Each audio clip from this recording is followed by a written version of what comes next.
The crack of gunfire echoed through the canyon, sending a flock of startled ravens into the crimson sky as Jessamine Porter clutched the tattered wedding dress to her chest and ran. Blood seeped through the torn lace at her shoulder, but she couldn't afford to slow down. Not with Randall Blackburn and his men closing in. Her breath came in desperate gasps as she stumbled over the rocky terrain, the distant thunder of hooves growing louder with each passing second. San Pedro, Arizona Territory, 1878, had seemed like the perfect place to escape her past and start anew. But some pasts refused to stay buried, and hers had caught up with her on what should have been the happiest day of her life. Over there, a gruff voice shouted behind her. "I can see her tracks." Jessamine dove behind a large boulder, her heart hammering against her ribs. The wedding dress that had once been pristine white was now stained with dirt and blood, a mockery of the future she'd almost had. She closed her eyes, trying to calm her racing thoughts. She needed help, but who would stand against Blackburn's gang? The sound of a horse approaching from a different direction made her blood freeze. Had they circled around? She pressed herself harder against the cool stone, praying for invisibility. "Madam," a low voice called out, barely above a whisper. "Behind you. Don't make any sudden movements." Jessamine whirled around to find herself staring into the most intense blue eyes she'd ever seen, set in a weathered face beneath the brim of a worn Stetson.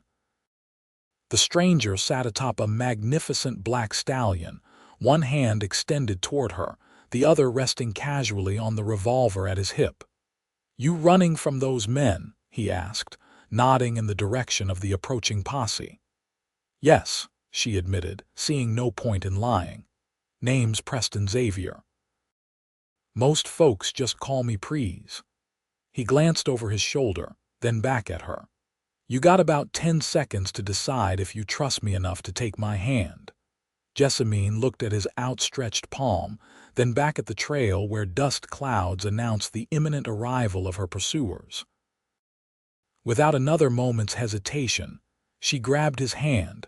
With surprising strength, Preston pulled her up behind him. "Hold on tight," he instructed, and Jessamine wrapped her arms around his waist just as he spurred his horse forward.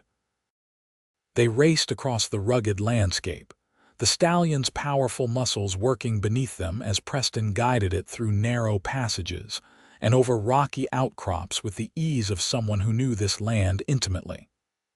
Behind them, shouts and gunfire erupted, but Preston never slowed. "They're going to follow us," Jessamine said against his back, the reality of her situation sinking in. "He'll find us." Preston's response was immediate, his voice hard as the desert rocks around them. "Then he'll find nothing but my shadow." After nearly an hour of hard riding, Preston finally slowed his horse near a small, hidden spring surrounded by cottonwood trees. The sun was beginning to set, casting long shadows across the desert floor. "We need to tend to that wound," he said, helping her down from the horse. Jessamine winced as her feet touched the ground. The adrenaline was wearing off, and the pain in her shoulder was becoming more pronounced. "It's just a graze," she said, though the blood had soaked through a significant portion of her bodice. "Sit," Preston ordered, tying his horse to a low branch before retrieving a small bundle from his saddlebag. "Who are those men and why are they after you?" Jessamine sank down onto a flat rock, exhaustion washing over her. "Randall Blackburn," she said, the name bitter on her tongue. "I was supposed to marry his son today." Preston's eyebrows rose as he knelt beside her, opening his bundle to reveal basic medical supplies. "You're running from your own wedding." "I was running toward it," she clarified, wincing as he began to clean the wound with a cloth dampened from the spring. "Blackburn's men attacked the church. They killed," her voice broke and she looked away, unable to finish the sentence. "Your groom?" Preston asked quietly. Jessamine nodded, tears welling in her eyes. Joseph Miller. He was the town's schoolteacher. We were to be married this afternoon, but Randall burst in before we could say our vows. He shot Joseph in front of everyone. Why would he kill his own son? Joseph wasn't his son, Jessamine explained, meeting Preston's gaze. That was just a story I told the people in town. The truth is, Randall wanted me for himself. I fled from him 2 years ago, changed my name, tried to build a new life here. But he found me. And when he saw me about to marry another man, Preston's jaw tightened as he applied a clean bandage to her shoulder. So now he's hunting you down. He won't stop, Jessamine said, a tremor in her voice. He never stops. I've been running from him for years. Well, Preston said, securing the bandage and sitting back on his heels, maybe it's time you stopped running. Jessamine laughed bitterly. You don't know Randall Blackburn. He owns half of Texas. He has men everywhere.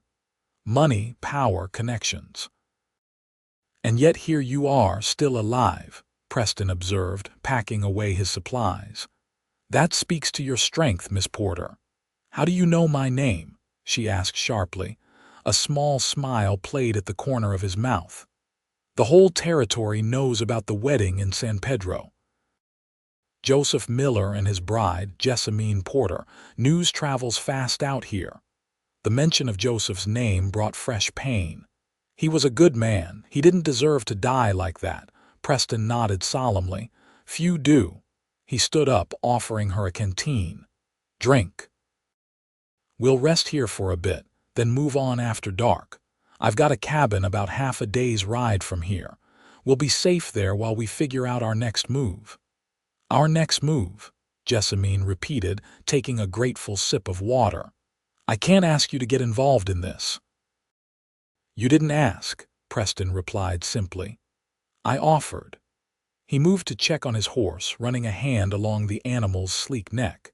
Besides, I've got my own reasons for not being fond of men who abuse power. As the darkness settled around them, Preston built a small, smokeless fire. The desert night was turning cold, and Jessamine shivered in her ruined wedding dress. Without comment, Preston removed his duster and draped it over her shoulders. Thank you, she said softly, for everything. He nodded, his expression unreadable in the flickering firelight. Try to get some rest. I'll keep watch. Jessamine leaned back against a smooth rock, pulling the coat tighter around her. The scent of leather, tobacco, and horse enveloped her, masculine and somehow reassuring. Who are you, Preston Xavier? She asked, studying his profile. Why would you risk your life for a stranger? For a long moment he didn't answer. Then, without looking at her, he said, I was a Texas Ranger for 12 years. I resigned 3 years ago, after. He hesitated, then continued. After I failed to protect someone important. The pain in his voice was palpable, and Jessamine knew better than to press further. I'm sorry, she said instead. Preston nodded once, acknowledging her sympathy without turning it away. Get some sleep, Miss Porter. We leave in 3 hours. True to his word, Preston woke her when the moon was high overhead. They doused the fire and mounted his horse, continuing their journey through the night. Jessamine, exhausted from the day's events and the blood loss, found herself drifting in and out of consciousness, her arms wrapped around Preston's waist, her cheek resting against his back. When she next opened her eyes, the sun was rising, painting the desert in shades of gold and pink. They were ascending a pine-covered slope, the terrain having changed dramatically from the desert basin below. Where are we? She asked groggily. Approaching the Mogollon Rim, Preston answered. My cabin's just ahead. The cabin, when they reached it, was more substantial than Jessamine had expected. Built of sturdy logs with a stone chimney, it sat in a small clearing surrounded by tall pines. A corral stood empty beside a modest barn, and a stream gurgled nearby. Preston dismounted and helped Jessamine down, steadying her when her legs threatened to give way. "Come on," he said gently. "Let's get you inside." The interior of the cabin was simple but comfortable, one large room with a stone fireplace, a table with 2 chairs, a small kitchen area, and a bed in the corner. Everything was neat and organized, speaking to Preston's methodical nature. "You live here alone?" Jessamine asked as he guided her to a chair. "For the past 3 years," he confirmed, moving to the fireplace to build a fire. "It's quiet, gives a man time to think." "Or to hide," she observed. Preston paused in his task, glancing back at her with a hint of a smile. "Seems we might have that in common, Miss Porter." As the fire blazed to life, Preston busied himself making coffee and retrieving dried meat and biscuits from a cupboard. Jessamine watched him move about the cabin with efficiency, noting the way he always positioned himself with a clear view of the door and windows. "You're still a lawman at heart," she commented, accepting the plate he offered her. "Old habits," he agreed, pouring coffee into tin cups. "Eat. Then you should rest properly. Take the bed, I'll keep watch." "You need sleep too," she protested. "I'll manage." He handed her a cup of coffee. "I've gone longer without sleep." After they had eaten, Preston insisted on checking her wound again. His fingers were gentle as he removed the bandage, cleaned the injury with whiskey that made her hiss in pain, and applied a fresh dressing. "It's looking good," he assured her. "No signs of infection. You were lucky half an inch to the left and we'd be having a very different conversation." "I don't feel very lucky," Jessamine admitted, thinking of Joseph and the life they'd planned together. Preston's eyes softened with understanding. "I know, but you're alive, and while you're breathing, there's hope."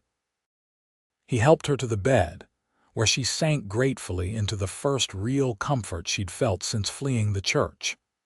Despite her protests that she wasn't tired, exhaustion claimed her almost immediately. When Jessamine awoke, the light filtering through the cabin windows had changed. It was late afternoon, and she had slept most of the day away. She sat up slowly, wincing at the stiffness in her shoulder, and noticed that someone had removed her torn and bloody wedding dress while she slept. In its place, she wore a man's shirt that fell to her knees. "I hope you don't mind," Preston's voice came from the table, where he was cleaning a rifle. "Your dress was beyond saving, and you needed to get out of those bloody clothes." Jessamine pulled the blanket up to her chin, feeling a blush creep into her cheeks. "You undressed me." "As respectfully as possible," he assured her, his focus remaining on his task. "I've laid out some clothes that might fit you well enough. They belong to my sister."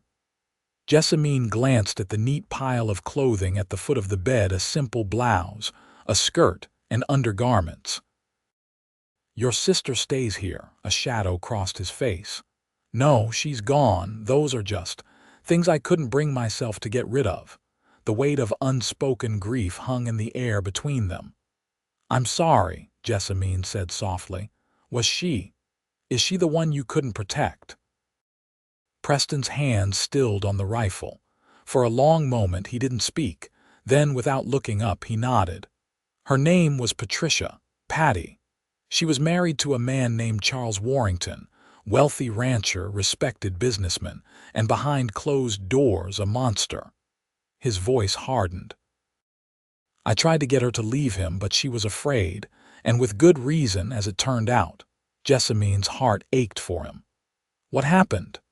"When she finally worked up the courage to flee, he caught her, beat her so badly she barely survived. I was a ranger then. I arrested him myself, but his money and connections." Preston's knuckles whitened around the rifle. "He walked free, and 3 weeks later Patty was dead. They called it an accident, a fall down the stairs." "And Warrington?" Jessamine asked quietly. "Died in a hunting accident 6 months later." Preston's eyes met hers, cold and unflinching. "At least, that's what the report said." The implication hung in the silence between them. Jessamine swallowed hard, understanding now why this former lawman would risk everything to help a stranger fleeing from a powerful man. "So you see," Preston continued, returning to his task, "I understand what you're facing. And I understand that sometimes the law isn't enough to deliver justice." Jessamine got up carefully, clutching the blanket around her as she moved to sit across from him. "What's your plan? We can't stay here forever." "No," he agreed. "Blackburn's likely already questioning everyone in San Pedro. It won't take him long to learn who helped you escape. I've got supplies enough for a week, maybe 2. By then, we need to be far from here." "Where would we go?" she asked, the reality of her situation sinking in anew. "I have no family, no money, nothing but the clothes you've given me." Preston reassembled the rifle with practiced ease. "I have a friend in Colorado, former ranger who runs a ranch near Durango. We'd be safe there while we figure out a more permanent solution." "We," Jessamine repeated. "You keep saying that as if my problem is yours now." "It is," Preston said simply, looking up at her. "The moment I pulled you onto my horse, I made your fight my fight." "Why?" she pressed. "You don't know me." "I know enough," he replied. "I know you're brave enough to run from a powerful man who wants to own you. I know you built a new life for yourself and found love. And I know you survived when others didn't." He set the rifle aside. "Some people deserve to be helped, Miss Porter. You're one of them." Before she could respond, a sound outside the cabin froze them both, the distant whinny of a horse. Preston was on his feet in an instant, moving silently to the window. "Get dressed," he ordered in a whisper, reaching for the rifle. "Quickly." Heart pounding, Jessamine gathered the clothes and retreated behind a screen in the corner of the room. She dressed as fast as her injured shoulder would allow, listening intently for any further sounds. 3 riders, Preston reported quietly. "Coming up the trail.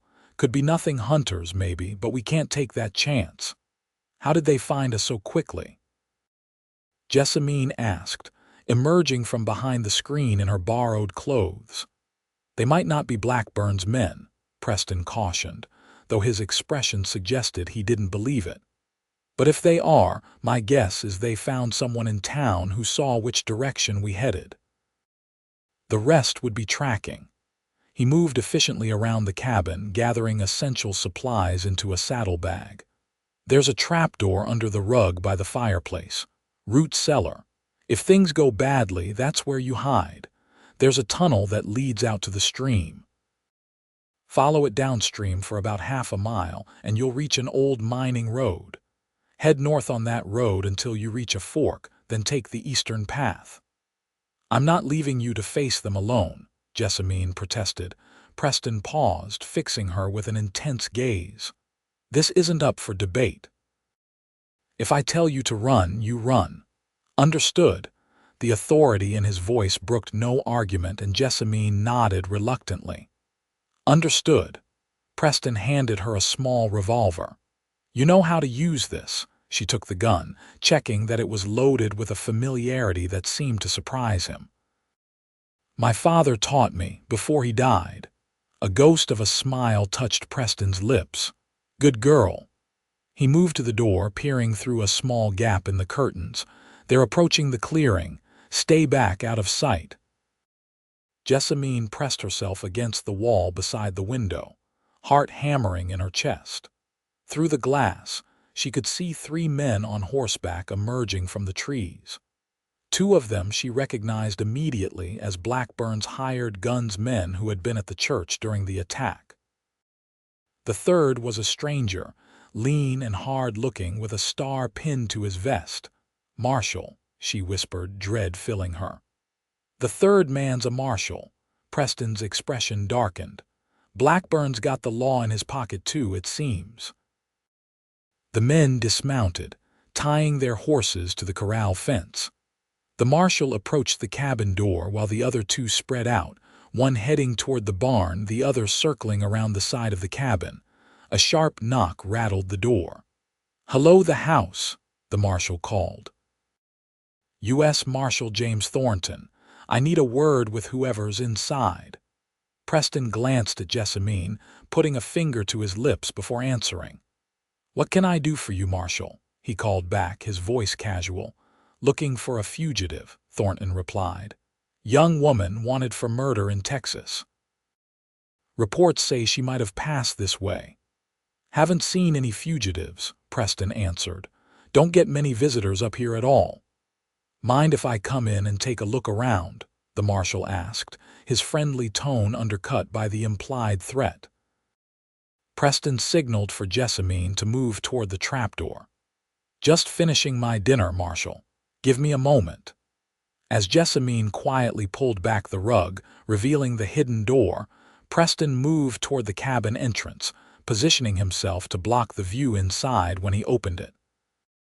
Get down there, he mouthed to her. Be ready to run. Jessamine hesitated, torn between following his orders and standing with him, but there was no time for debate. She lowered herself into the root cellar as Preston opened the cabin door. Evening, Marshal, she heard him say. What brings you all the way up here? From her hiding place, Jessamine could see through the gaps in the floorboards as Preston stood in the doorway, blocking the marshal's entry. Like I said, tracking a fugitive, Thornton replied. Young woman named Jessamine Porter. Killed a man down in San Pedro yesterday. You haven't seen anyone matching that description, have you? Can't say that I have, Preston answered evenly. I've been up here alone for the past week. Mind if I come in and look around? The marshal asked again, his tone hardening.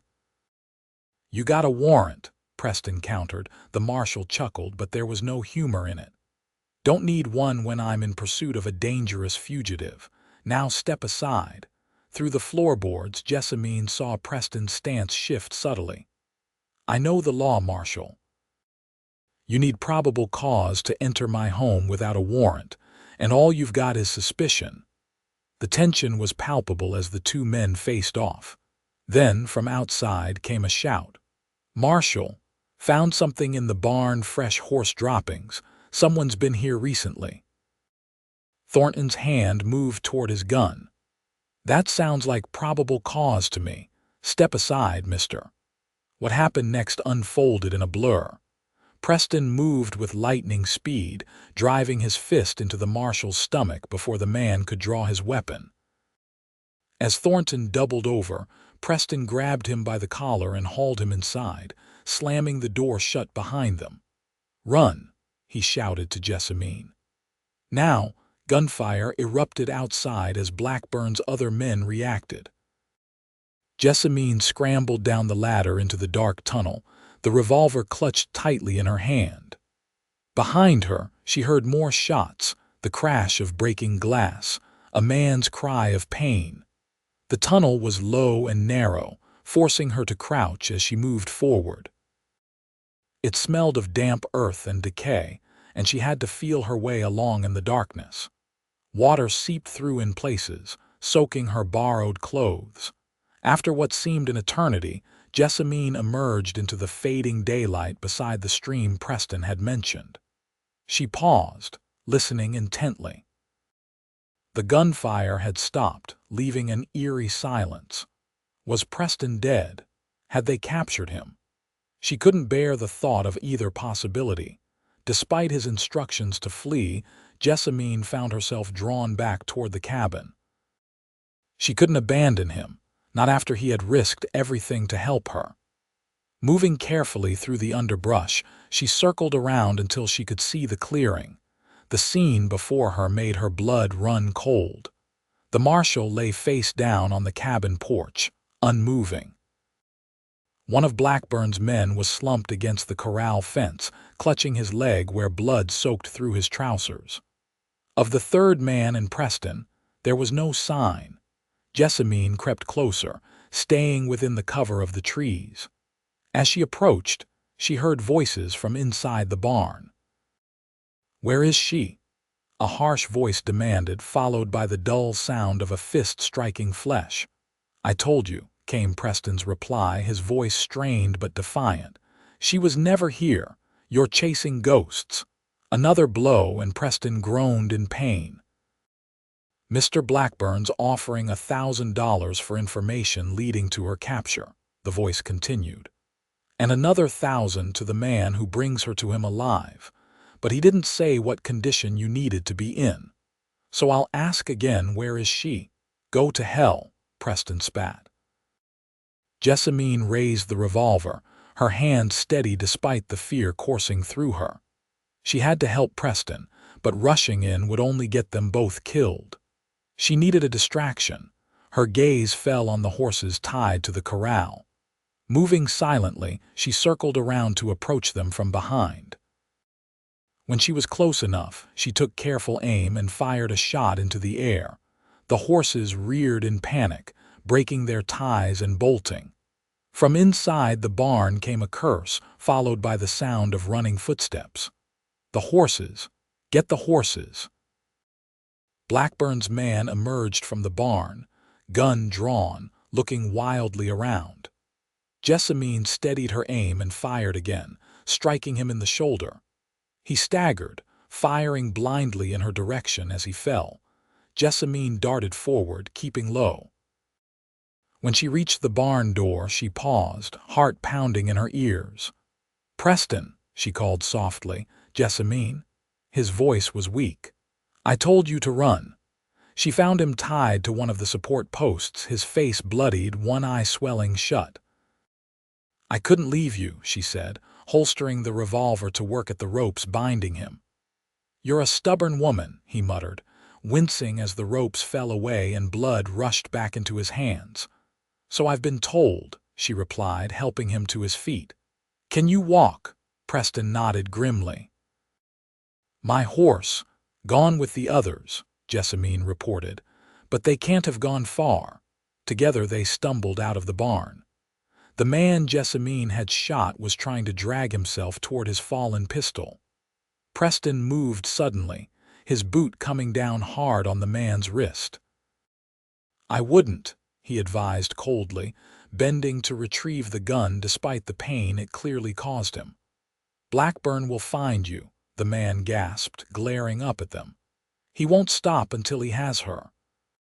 "Then he'll be disappointed," Preston replied, striking the man across the temple with the butt of the pistol. He slumped unconscious to the ground. Jessamine looked around anxiously. "The marshal dead," Preston confirmed grimly. "Self-defense, but that won't matter. We need to move. Now." They found Preston's horse grazing nervously at the edge of the clearing. Preston whistled softly, and the animal trotted toward them, recognizing its master despite his battered appearance. "We'll have to ride double," Preston said, checking his saddlebags, which thankfully were still attached.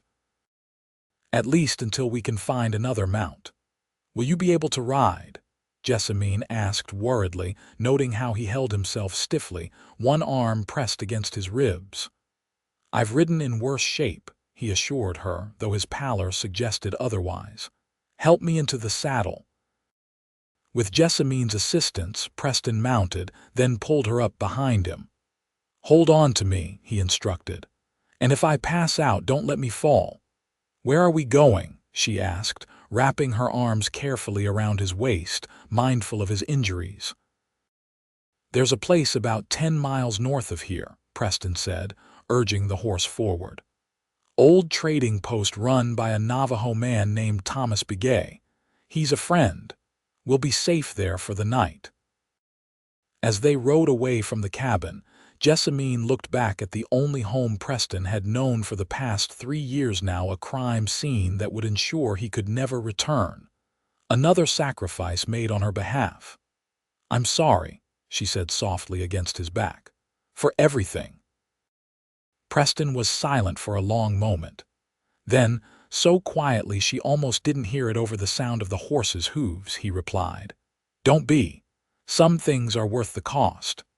They rode through the gathering darkness, the terrain growing more rugged as they ascended further into the mountains. Preston's breathing became increasingly labored, and several times Jessamine felt him slump forward, only to jerk upright again with sheer force of will. "Let me take the reins," she suggested after the third such occurrence. "You need to save your strength." To her surprise, Preston didn't argue. He handed the reins back to her, and she guided the horse one-handed, her other arm firmly around his waist to keep him steady. "Just over that ridge," Preston murmured after they had been riding for what seemed like hours. "You'll see lights." Sure enough, as they crested the rise, Jessamine saw the warm glow of lanterns in the distance. A small cluster of buildings stood in a sheltered valley, the trading post Preston had mentioned. As they approached, a figure emerged from the largest building, rifle in hand. "Who goes there?" A deep voice challenged. "It's Preston Xavier," Jessamine called back. "He's hurt. We need help." The figure lowered his rifle and stepped forward, revealing a tall man with long silver-streaked black hair and weathered features. "Preston," he called, concern evident in his voice. "What happened?" "Trouble, Thomas," Preston managed, his voice weak. "Marshall's dead. Blackburn's men." Thomas Begay hurried forward, helping Jessamine lower Preston from the saddle. "Get him inside," he directed, taking most of Preston's weight. "My wife will tend to him." The interior of the trading post was warm and well lit, the walls lined with shelves of goods and supplies. Thomas called out in Navajo as they entered, and an older woman emerged from a back room, her eyes widening at the sight of Preston's battered form. "Bring him here," she instructed, leading them to a small room off the main area where a bed stood ready. Preston groaned as they eased him onto the mattress. "Jessamine," he murmured, reaching for her hand. "Stay close." "I'm not going anywhere," she promised, squeezing his fingers gently. Thomas's wife, who introduced herself as Sarah, efficiently cut away Preston's bloodied shirt, revealing a patchwork of bruises and a deep knife wound in his side that Jessamine hadn't even known about. "When did this happen?" she gasped. "The barn," Preston admitted through gritted teeth. "Didn't want to worry you." Sarah worked quickly, cleaning and stitching the wound while Thomas prepared a bitter-smelling tea that he insisted Preston drink. "For the pain," he explained. Jessamine remained by Preston's side throughout, holding his hand and wiping the sweat from his brow as the medicine took effect. Eventually, his eyes drifted shut as he fell into an exhausted sleep. "He will live," Sarah assured her, covering Preston with a blanket. "He is strong. But he needs rest." Thomas beckoned Jessamine to follow him into the main room, where he poured her a cup of coffee and motioned for her to sit at a small table. "Now," he said, his dark eyes piercing, "tell me what happened." Jessamine hesitated, uncertain how much to reveal to this stranger. But Preston trusted him, and that would have to be enough. Taking a deep breath, she began her story from her flight from Randall Blackburn 2 years ago to the tragic events at the church in San Pedro and Preston's rescue. Thomas listened without interruption, his expression grave. When she finished, he nodded slowly. "Blackburn," he said, the name like a curse on his lips. "I know of him. A man who believes the world and everyone in it exists for his taking." "He won't stop looking for me," Jessamine said, the reality of her situation weighing heavily upon her. "And now Preston is wanted for killing a marshal." "Self-defense or not, that's a hanging offense," Thomas agreed grimly. "You cannot stay in the territory, either of you." Preston mentioned a friend in Colorado, Jessamine recalled. "A former ranger with a ranch near Durango." Thomas nodded. "Jack McCready. Good man, but getting there won't be easy. Blackburn will have men watching all the usual routes." "What do you suggest?" Jessamine asked, desperation creeping into her voice. The older man considered for a long moment. "There is a way," he said finally.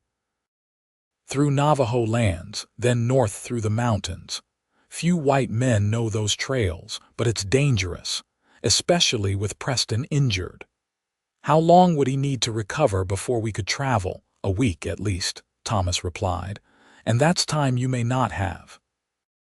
Word travels fast even out here. If Blackburn learns you were heading this way, he'll find us, Jessamine finished for him, and I can't let anyone else die because of me. Thomas studied her thoughtfully. You care for him, he observed. Preston. Jessamine glanced toward the room where Preston slept. He saved my life, risked everything for a stranger. How could I not care? A small smile touched Thomas's lips. I've known Preston Xavier for 7 years. In all that time, I've never seen him risk himself for anyone. Not since his sister died. He built walls around his heart that even his closest friends couldn't breach. He leaned forward, his gaze intent. So I find myself wondering what it is about you, Jessamine Porter, that made those walls crumble. Before she could respond, Sarah appeared in the doorway. He's awake, she reported. Asking for you. Jessamine hurried back to Preston's side. His color was better, though pain lines still creased his face. Hey, he greeted her weakly. You okay? She almost laughed at the absurdity of his concern for her when he was the one lying wounded. I'm fine. You're the one who got stabbed and didn't bother to mention it. A ghost of a smile touched his lips. Didn't seem important at the time. His expression sobered. Thomas, we've been talking, Jessamine confirmed, about how to get to Colorado. Preston tried to sit up, wincing at the movement. We need to move soon. Blackburn's men, you're not going anywhere for at least a few days, Jessamine said firmly, pushing him gently back against the pillows. You've lost blood and those ribs need time to heal. We don't have time, Preston argued, though the effort clearly cost him. Blackburn will have men combing these mountains by morning. Then I'll go on without you, Jessamine decided, the words painful even as she spoke them. Draw them away from here. Preston's hand shot out, gripping her wrist with surprising strength. No, he said, his blue eyes fierce despite his weakened state. We stick together. I promise to protect you, and I mean to keep that promise. I won't let you die for me, she countered, her voice breaking. Too many people have already died because of me. That's not your call to make, Preston insisted. And I'm not dying anytime soon. I'm too damn stubborn. Their gazes locked in a silent battle of wills. Finally, Jessamine sighed. 2 days, she conceded. You rest for 2 days, then we leave whether you're ready or not. Preston relaxed slightly. Deal, he agreed, releasing her wrist. But only if you promise not to do anything foolish in the meantime. Like what? She asked innocently. Like trying to sneak off in the night to protect me, he said, seeing through her too easily. Jessamine smiled despite herself. I promise to stay put. For now. Preston's eyes drifted shut, the medicine and exhaustion reclaiming him. Good, he murmured. Because I'm not letting you face this alone, not now, not ever. As his breathing deepened into sleep, Jessamine remained by his side, her heart in turmoil. In just 2 days, this man had become more important to her than she could have imagined possible.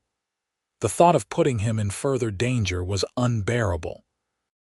Yet the thought of continuing without him was somehow worse. She gently brushed a strand of dark hair from his forehead. Sleep well, Preston Xavier, she whispered. Tomorrow brings its own troubles. The next morning brought rain, a rare blessing in the arid mountains. Jessamine woke early, having spent the night in a chair beside Preston's bed. Every muscle in her body ached from the awkward position, but she had been unwilling to leave his side. To her surprise, she found his bed empty when she returned from washing up.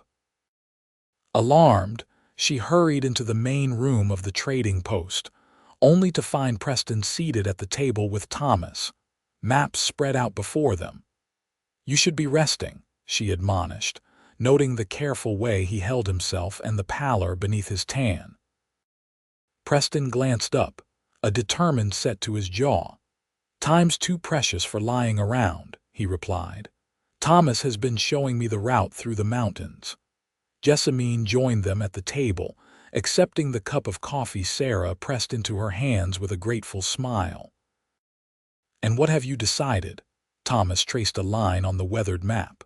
"This is the path through Navajo land," he explained. "It follows old hunting trails that few outsiders know.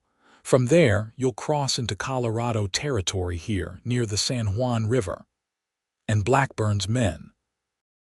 Jessamine asked, studying the route. "We'll be watching the main trails and passes," Thomas confirmed. "But they're unlikely to venture into Navajo territory. Too many unfortunate incidents in the past."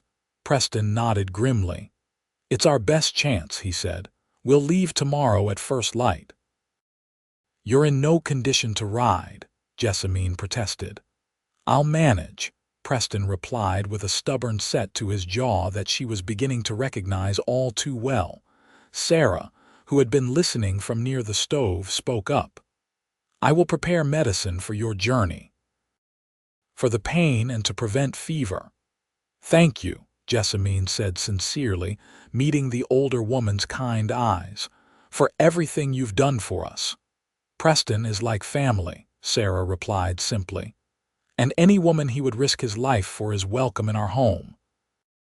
Jessamine felt a blush creep into her cheeks at the implication, but neither confirmed nor denied the nature of her relationship with Preston.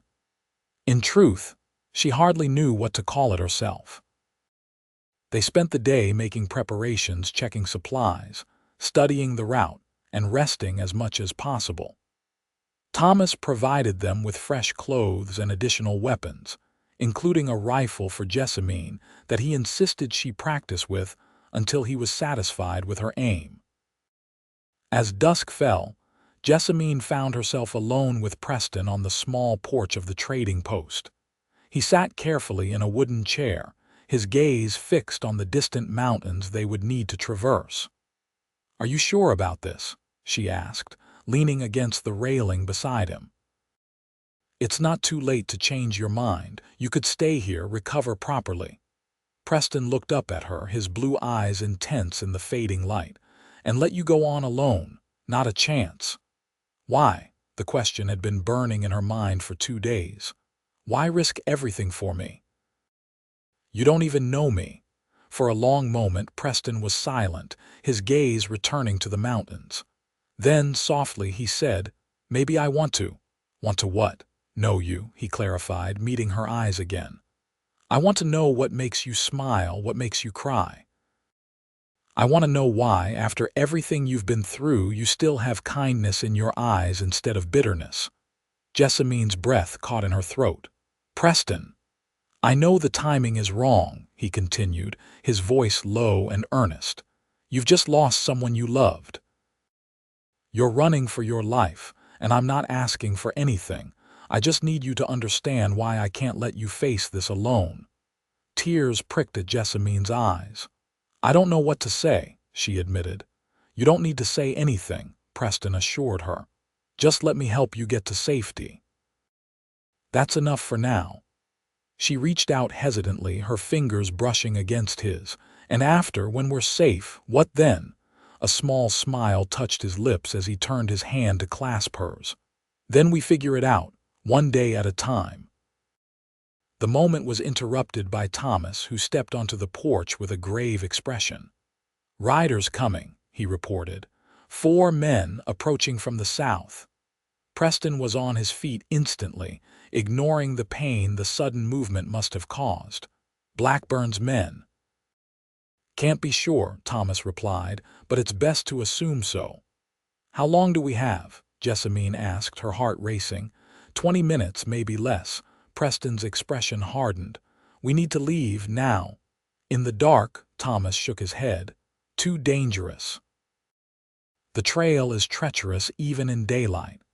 "We don't have a choice," Preston argued. "If they find us here, they won't," Thomas interrupted. "There's a root cellar beneath the storeroom. We use it to hide goods from bandits. It will conceal you both." Preston hesitated, clearly reluctant to put Thomas and Sarah at risk. "And if they search the place?" "Let me worry about that," Thomas said with quiet confidence. I've dealt with men like these before." With no time to argue further, they followed Thomas back inside. Sarah was already moving supplies, revealing a trapdoor similar to the one in Preston's cabin. "Quickly," she urged, handing them a lantern. "Take water and food, it may be a long night." The cellar was surprisingly spacious, with shelves of preserves and supplies lining the walls. Thomas helped Preston down the narrow steps, mindful of his injuries, while Sarah passed Jessamine several blankets and a bag of provisions. "Stay quiet," Thomas instructed. "No matter what you hear, I'll come for you when it's safe." With that, he closed the trapdoor and they heard the sound of supplies being moved back into place above them. In the dim light of the lantern, Jessamine looked at Preston, who had lowered himself onto a crate, his face tight with pain. "Now what?" she whispered. "We wait," he replied grimly. "And we pray Thomas is as good at dealing with Blackburn's men as he thinks he is." They didn't have to wait long before the sound of hoofbeats announced the arrival of the riders. From their hiding place, they could hear muffled voices as Thomas greeted the newcomers. The conversation was too distant to make out clearly, but the tone was tense. Jessamine moved closer to Preston, seeking comfort in his proximity. He slipped an arm around her shoulders, drawing her against his side. "It'll be all right," he murmured into her hair. "Thomas knows what he's doing." Above them, footsteps moved across the floorboards as the men entered the trading post. The voices grew louder, more distinct. "Looking for a woman," a harsh voice was saying. "Traveling with a tall man, dark hair, might be injured." "Many travelers pass through," they heard Thomas reply calmly, "but no one matching that description in recent days. Mind if we look around?" The question was phrased politely, but the underlying threat was clear. "My wife is unwell," Thomas answered. "I would prefer not to disturb her rest." A tense silence followed, broken by the sound of boots moving across the floor. "What's in there?" the voice demanded. "Storeroom," Thomas replied. "Supplies, trade goods." "Open it." Jessamine tensed, her hand finding Preston's in the darkness. He squeezed her fingers reassuringly, though she could feel the tension in his body. The door to the storeroom creaked open, followed by the sound of men moving among the crates and barrels that concealed the trapdoor. "Looks like ordinary supplies to me," a different voice commented. "Boss said they'd be hiding, not setting up shop." "Check everything," the first man ordered. "Blackburn's offering $1,000 for the woman, remember?" The men continued to move around above them, occasionally shifting items. Each time something scraped across the trapdoor, Jessamine's heart leapt into her throat. Finally, after what seemed like an eternity, the footsteps retreated. "Nothing here," someone reported. "Just trade goods and supplies."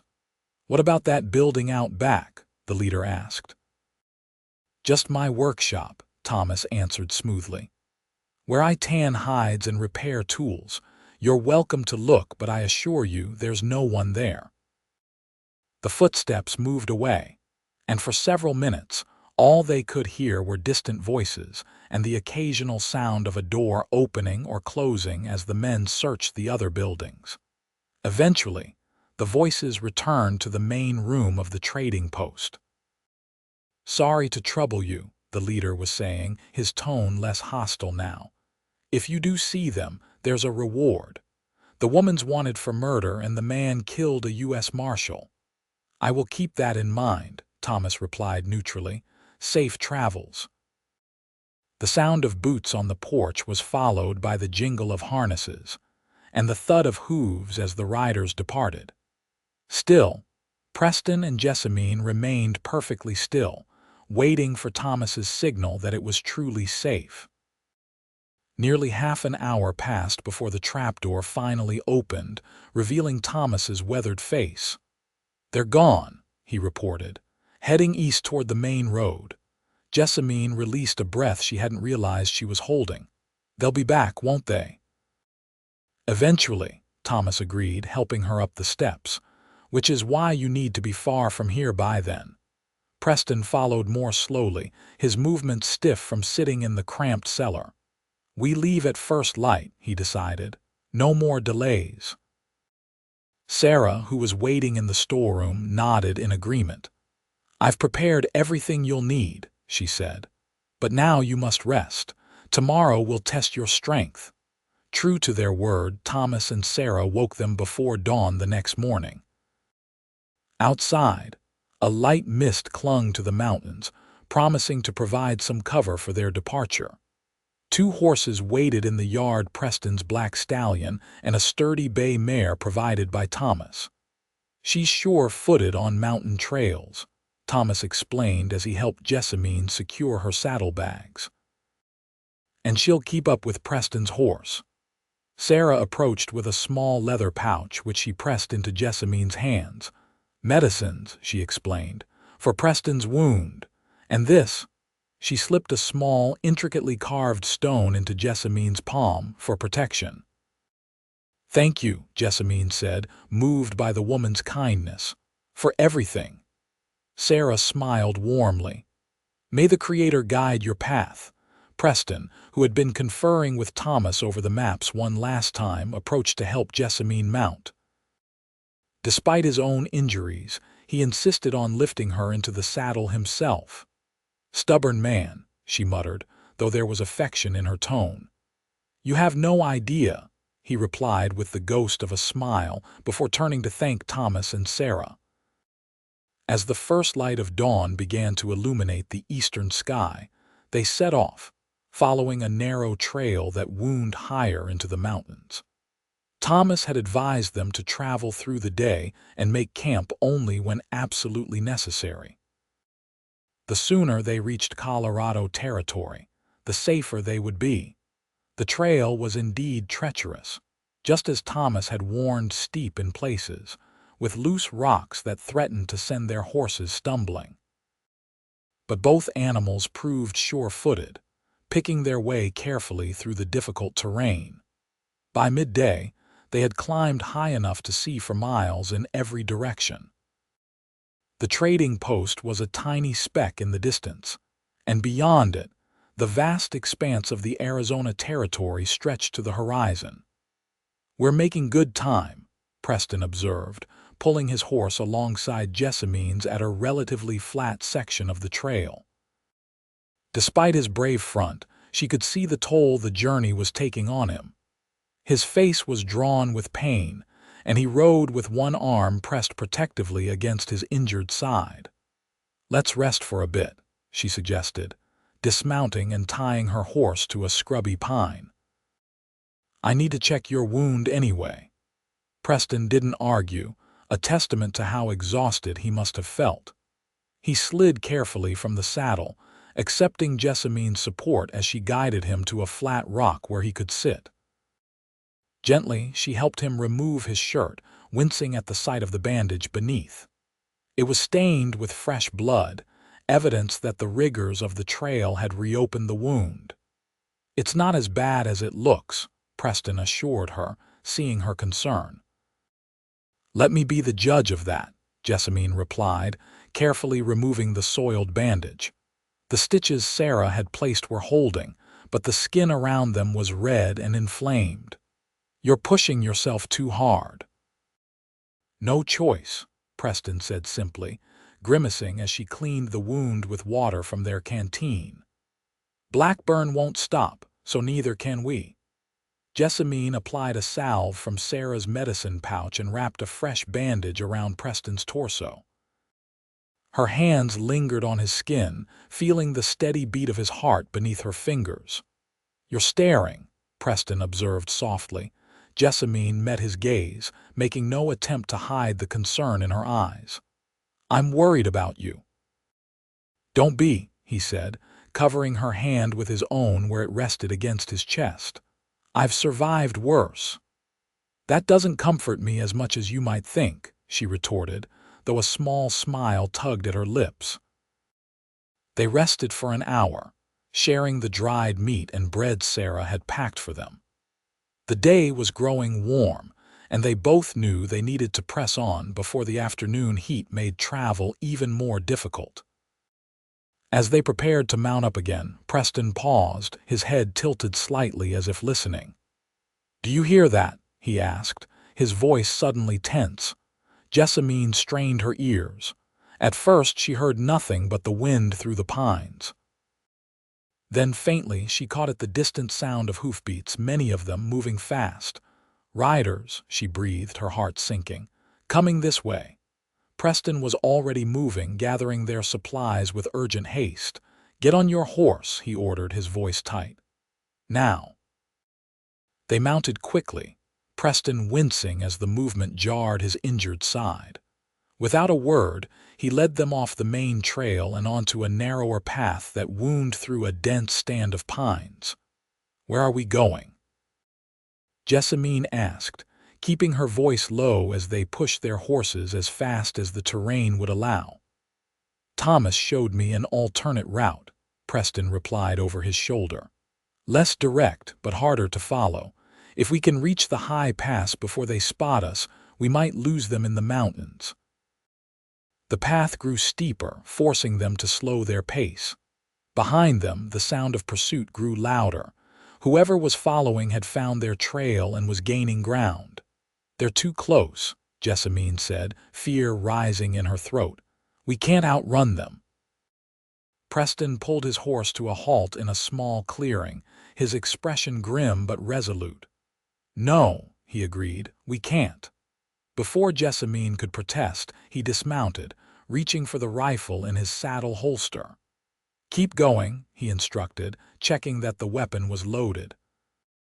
"Follow the trail exactly as Thomas described it. I'll catch up." "No," Jessamine objected, dismounting as well. "I'm not leaving you behind, not again."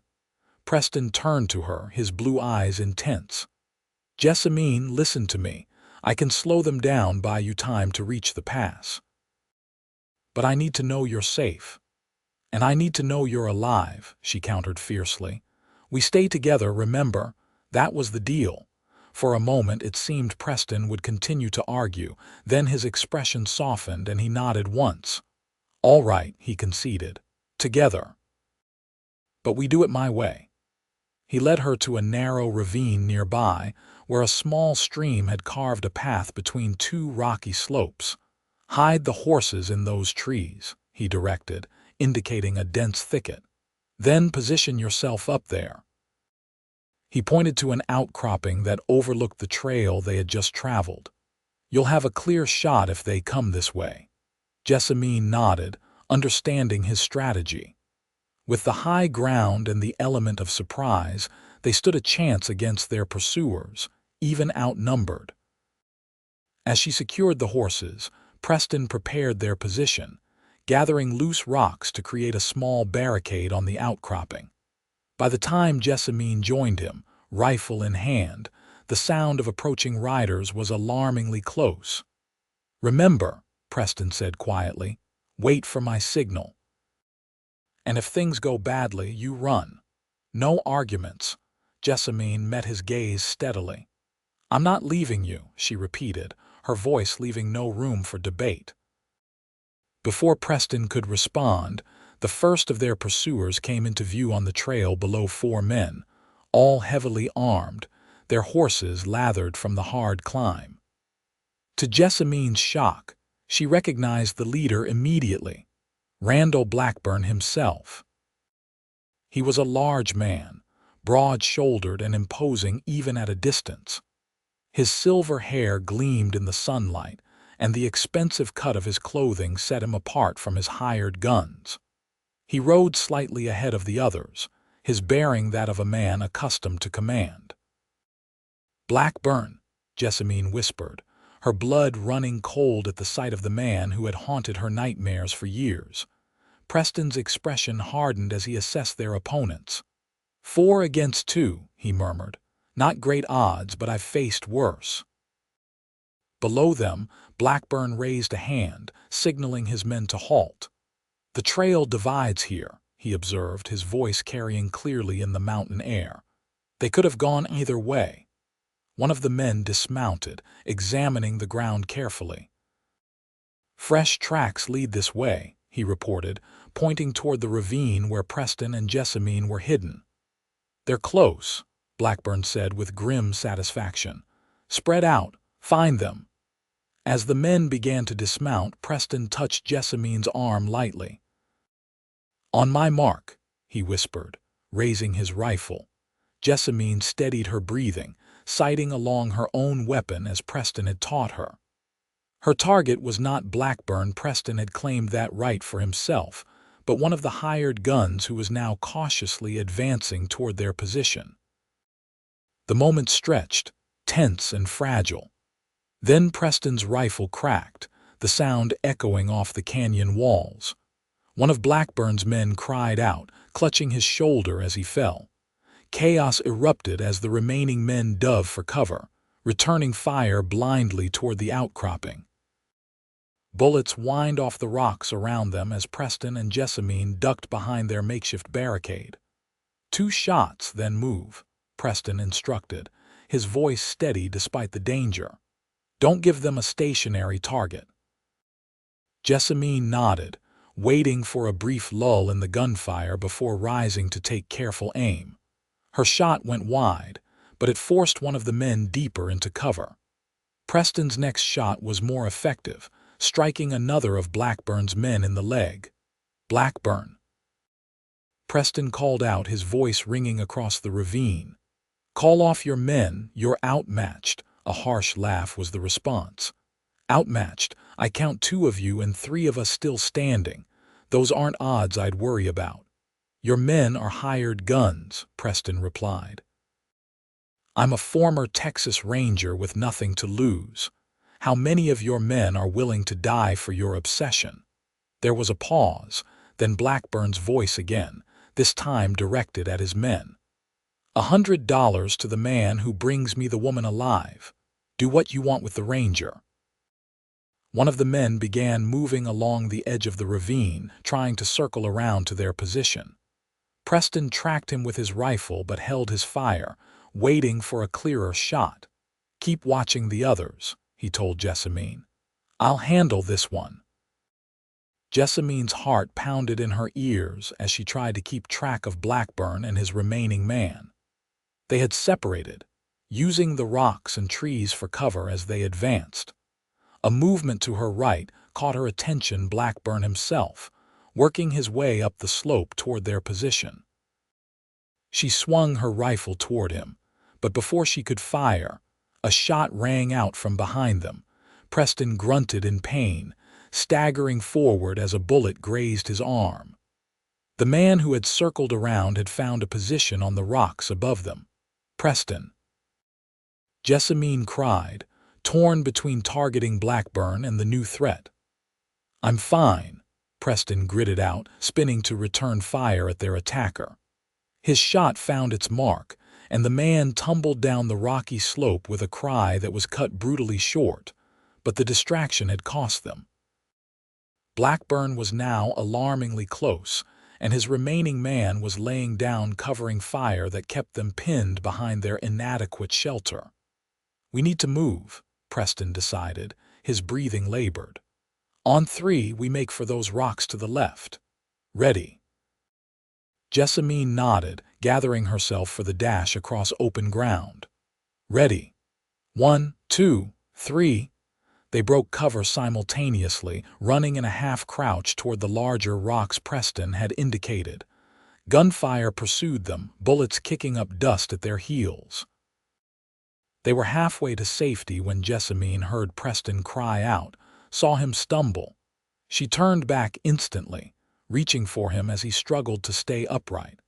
Blood was spreading across his shirt, a fresh wound in his side reopening the barely healed injury from the cabin. "Go," he urged her, trying to push her toward the rocks. "I'll cover you."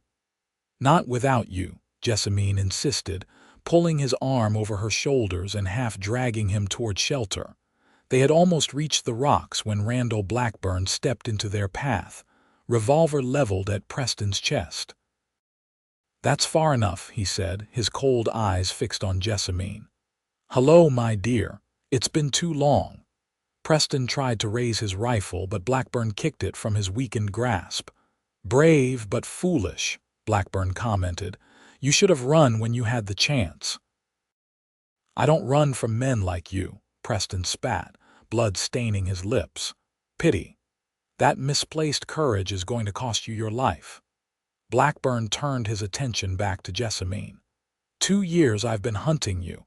2 years of my life wasted chasing a woman who was never worthy of my son."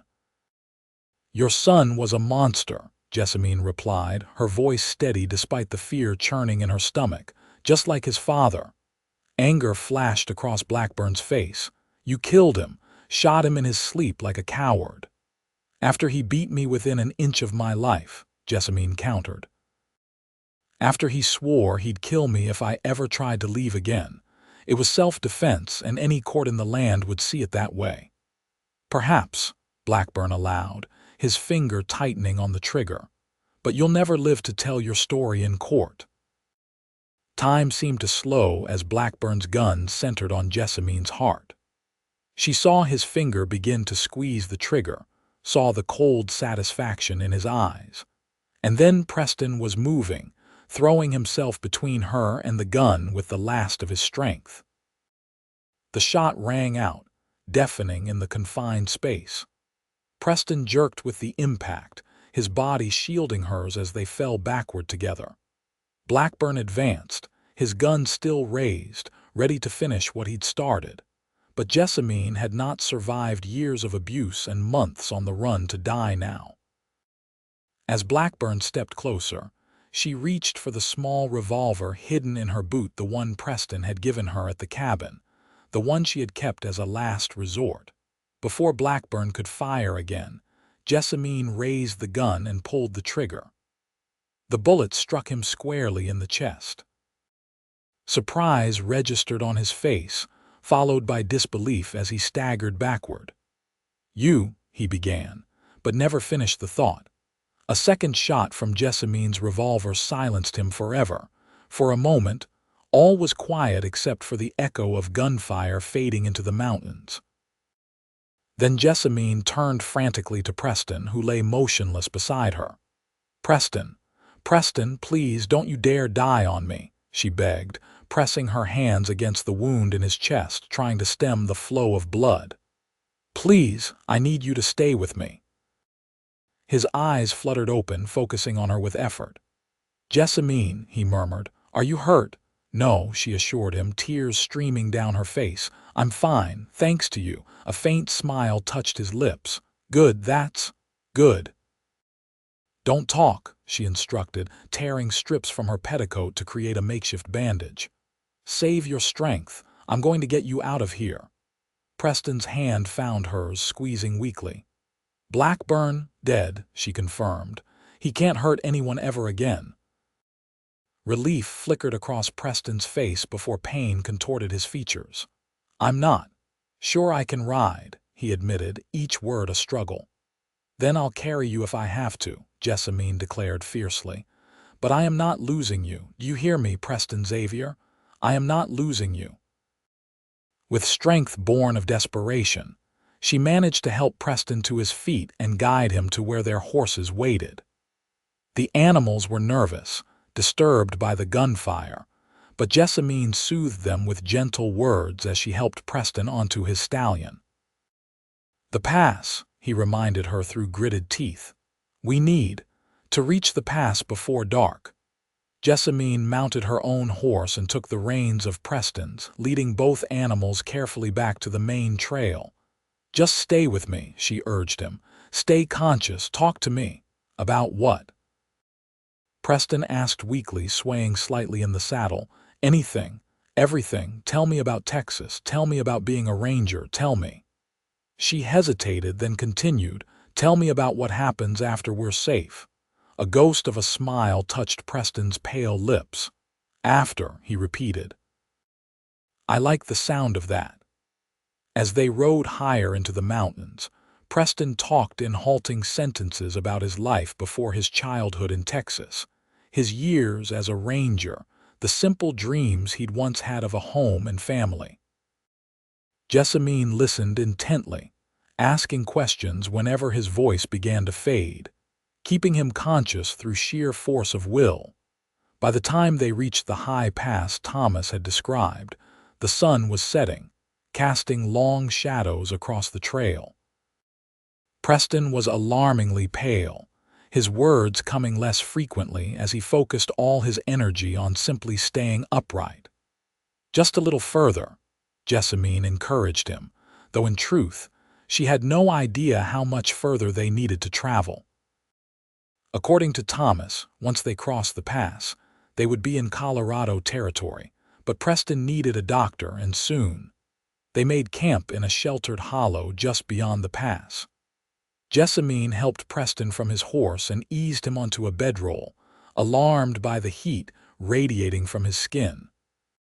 Fever had set in, a dangerous sign. Using Sarah's medicines, she cleaned and bandaged his wounds as best she could. The bullet had passed through his shoulder, missing vital organs but causing significant blood loss.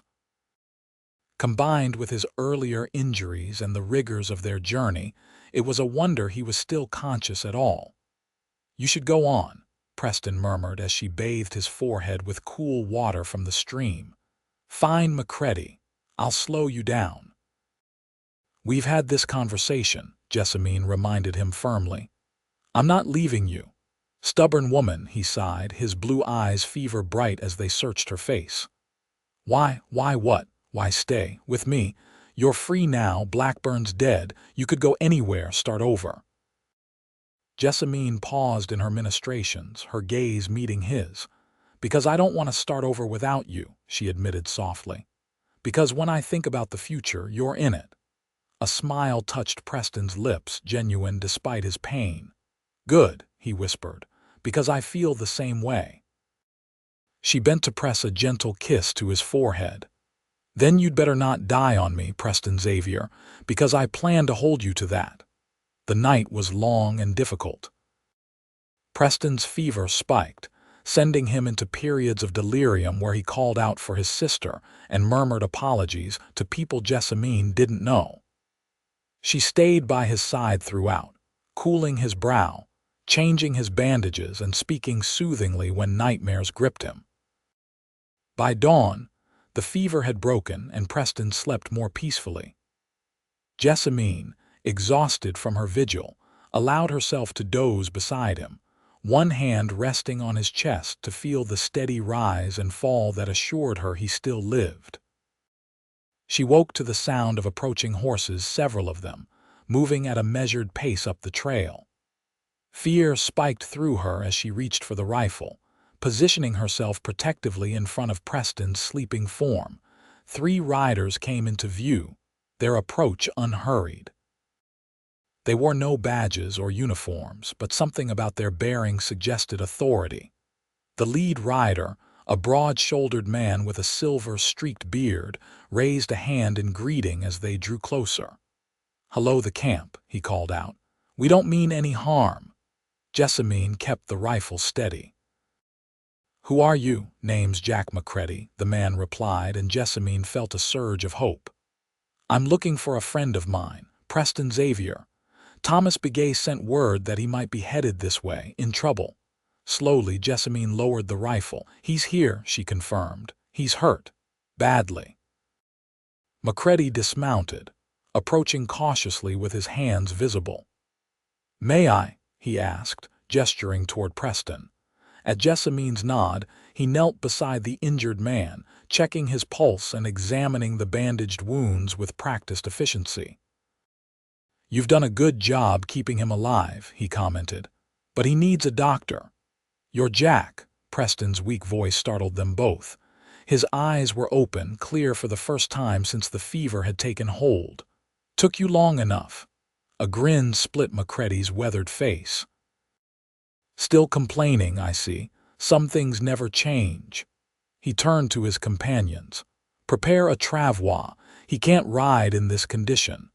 Within an hour, they had fashioned a stretcher that could be pulled behind one of the horses. Preston, despite his protests that he could ride, was carefully secured to it. "My ranch is about 4 hours from here," Macready explained to Jessamine as they prepared to depart.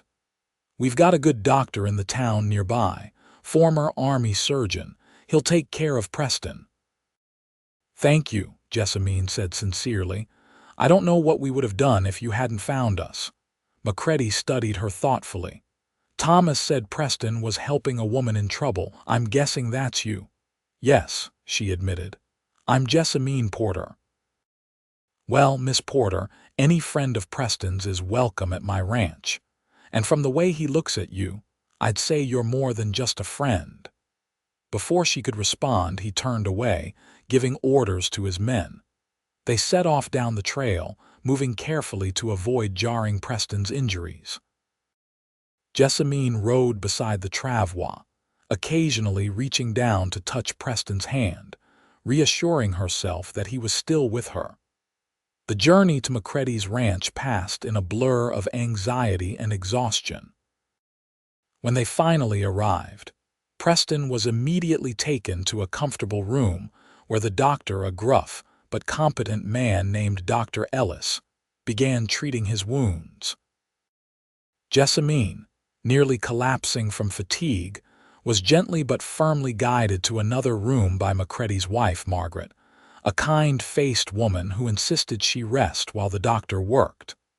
"You'll be no good to him if you make yourself ill," Margaret pointed out reasonably. "Rest now, and I promise to wake you the moment there's any news." Too exhausted to argue, Jessamine allowed herself to be settled into a soft bed. Despite her intention to stay awake until she heard about Preston's condition, she fell into a deep, dreamless sleep almost immediately. When she woke, the room was bathed in golden afternoon light. For a moment she was disoriented, uncertain of where she was or how long she had slept. Then memory flooded back, and with it, concern for Preston. She rose quickly, straightening her borrowed clothes as best she could before venturing out into the hallway. The ranch house was larger than she had realized, with a central great room where a fire burned cheerfully in a stone hearth despite the warm day.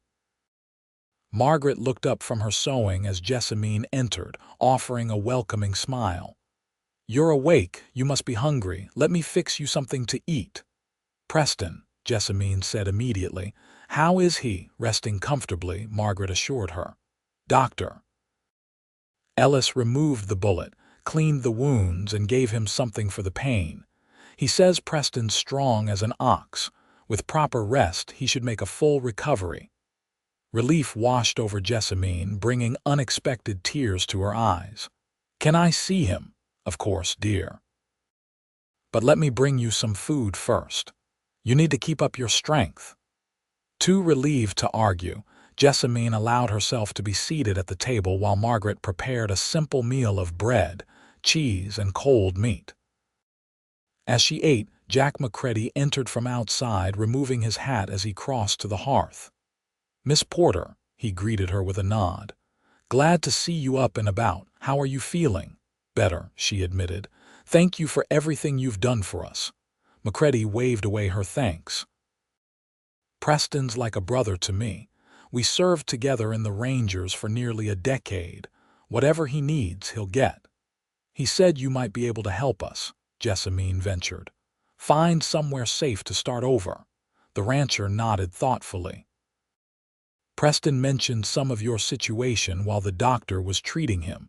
Sounds like you've both been through hell." He settled into a chair across from her. "I've got connections throughout Colorado Territory, friends in high places. Once Preston's well enough to travel, we can arrange for you both to get a fresh start wherever you'd like." "Truly?" Jessamine asked, hardly daring to believe it could be that simple. "Truly," Macready confirmed. "Blackburn's dead by your account. His men will have no reason to continue the hunt without his money driving them. And as for the marshal," he grimaced slightly, "that's more complicated, but I know people who can look into it. If it was self-defense, as Preston claims, there are ways to clear his name." Hope, fragile but persistent, blossomed in Jessamine's heart. "I don't know how to thank you." "Thank me by taking good care of that stubborn friend of mine," Macready replied with a smile. "Now finish your meal and Margaret will show you to his room." Preston was sleeping when Jessamine entered, his face peaceful for the first time since she'd known him. The room was pleasant and airy, with large windows that overlooked the ranch's pastures. She moved quietly to sit beside the bed, taking his hand gently in hers. At her touch, his eyes opened, focusing on her with a clarity that suggested the fever had truly broken. "Jessamine," he murmured, his voice rough but stronger than she had expected. "You're okay." "I'm fine," she assured him, squeezing his hand. "It's you I've been worried about." A smile touched his lips. "Takes more than a bullet to stop me. So I'm learning," she replied, returning his smile through tears of relief.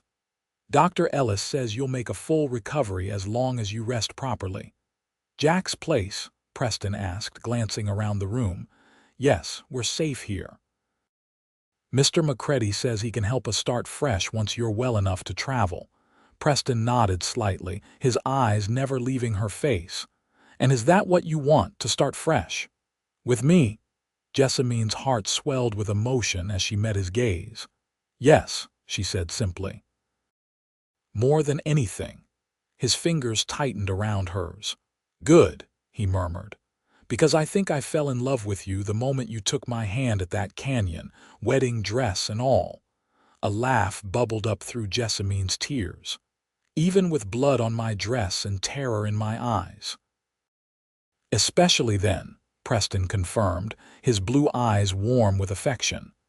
"Because I saw your courage, your determination to survive. How could I not love that?" Jessamine leaned forward, pressing a gentle kiss to his lips.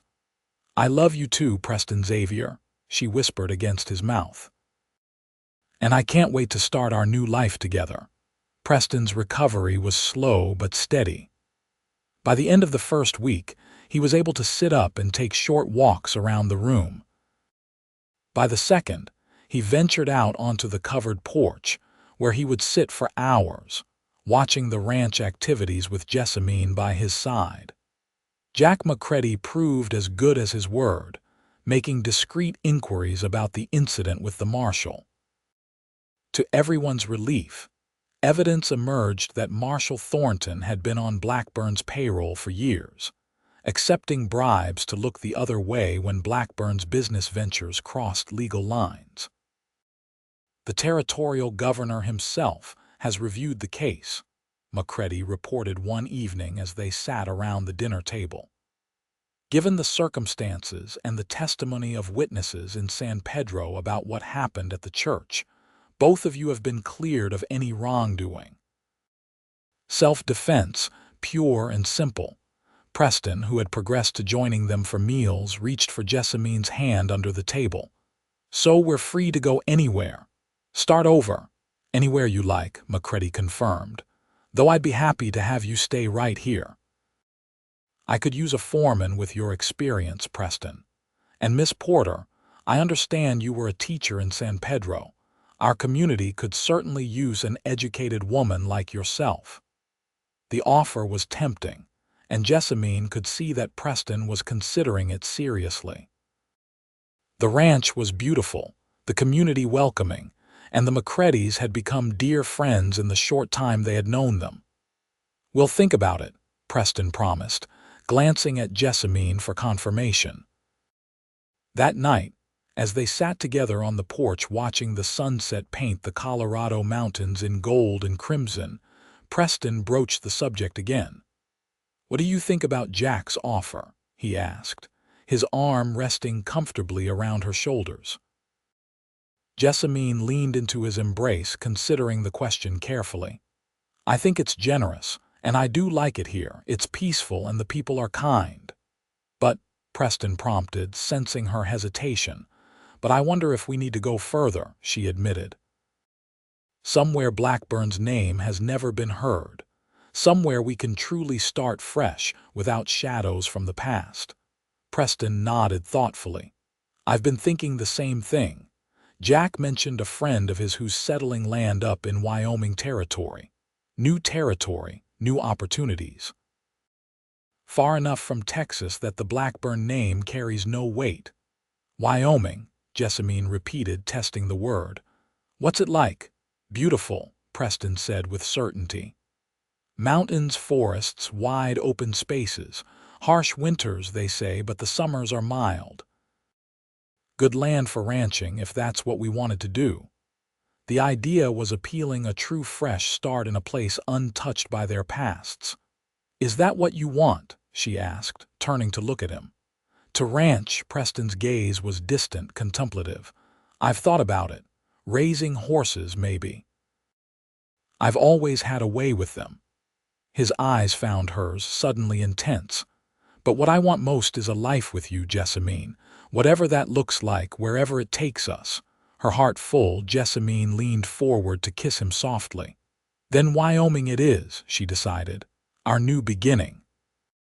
2 weeks later, they stood on the platform of the nearest train station, saying their goodbyes to the McCreadys.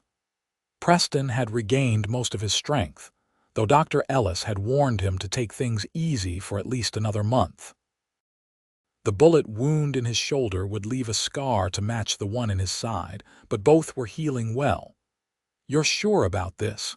Jack asked as he handed Preston the papers for the land claim his friend had arranged in Wyoming. "My offer still stands." "We're sure," Preston confirmed, shaking his friend's hand warmly. "But we'll visit, and you're always welcome at our place once we have one to speak of." Margaret embraced Jessamine tightly. "Take care of each other," she instructed, "and write to let us know you've arrived safely." "We will," Jessamine promised, tears in her eyes as she stepped back. "Thank you for everything." As they boarded the train, Preston paused to look back at their friends. "Ready?" he asked Jessamine, his hand steady on her elbow. She nodded, a smile lighting her face despite the emotion of the moment. "Ready." They found their seats as the train prepared to depart. Through the window, they could see Jack and Margaret waving from the platform. "Wyoming," Jessamine mused, settling beside Preston as the train began to move. "I never imagined my life taking this turn." Preston took her hand, his thumb tracing gentle circles on her skin. "Having second thoughts? Not at all," she assured him. "Just marveling at how much has changed. A month ago I was a bride in a bloodied wedding dress, running for my life. And now—" "And now," Preston prompted softly. Jessamine looked up at him, love shining in her eyes. "And now I'm planning a future with a man I never expected to find. A future without fear." Preston's smile was tender as he leaned in to kiss her. "I'm the lucky one," he murmured against her lips, "to have found you in the midst of chaos." As the train gathered speed, carrying them toward their new life, Jessamine rested her head on Preston's shoulder. The ghost of Randall Blackburn would always be with her in some way. The scars of her past could never fully disappear. But with Preston by her side, those ghosts grew fainter with each passing day. 3 years later, Preston stood on the porch of their Wyoming ranch house, watching as Jessamine moved through the garden with their infant daughter cradled in one arm. The land around them had flourished under their care, fields of hay for the horses Preston bred and trained, a vegetable garden that was Jessamine's pride, and the beginnings of an orchard they hoped would bear fruit for generations to come. Their nearest neighbors were 5 miles away, but the small community had welcomed them warmly. Jessamine taught at the one-room schoolhouse 3 days a week, bringing baby Elizabeth with her more often than not.